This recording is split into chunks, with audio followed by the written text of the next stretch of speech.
छोटी सी गली में ते नंद भवन ते निकर करके ठाकुर जी आ रहे हैं। और सुनो, लत्ता नाए पहने, वस्त्र नाए पहने, केवल कौंधनी पहन रखी है। वह कौंधनी में ही क्षुद्र घंटिका इतनी लंबी लंबी है कि वाकई ठाकुर जी को जो है काय सब ढक रहे हो है, बाकी नहीं तो सब आज हरि देखे नंगम नंगा। भैया ये भी एक सौभाग्य दर्शन है कि ठाकुर जी बिना वस्त्र के ही दिख रहे हैं।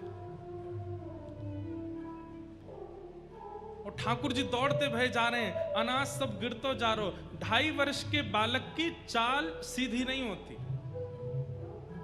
वो चले कैसे? सीधो भी चले तो ऐसा लगे टेढ़ो जा रहा है। तो कभी ठाकुर जी यूं जामे, कभी यूं जामे, कभी यूं जामे। ललित गति विलास बल गुहास प्रणय निरीक्षण कल्पितो रुमान।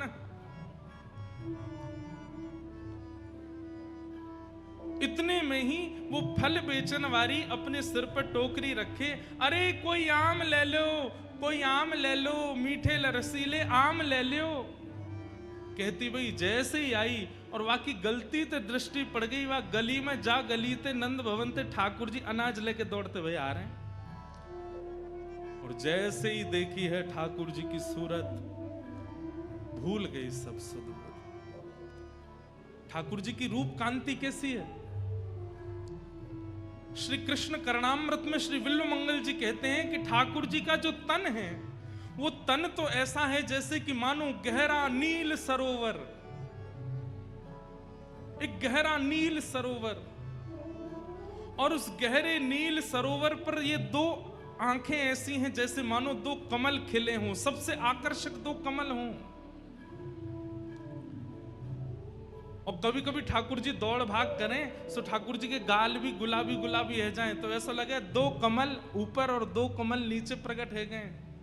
ठाकुर जी की अंग कांति तो श्याम वर्ण की है, परंतु ये हस्त कमल ये भी गुलाबी है, चरण कमल ये भी गुलाबी है, ओष्ठ ये भी गुलाबी है। आहा। और बीच बीच में जो स्वर्ण के आभूषण मैया ने पहनाए हैं, वो ऐसा लगे कि स्वर्ण की कोई नील सरोवर में कोई ने दीप दान किया हो। तो सुंदर सुंदर सुंदर सुंदर दीप वह सरोवर में मचल रहे हैं। तो ऐसे ठाकुर जी की रूप कांति पर मानो जैसे स्वर्ण के आभूषण लगते हैं।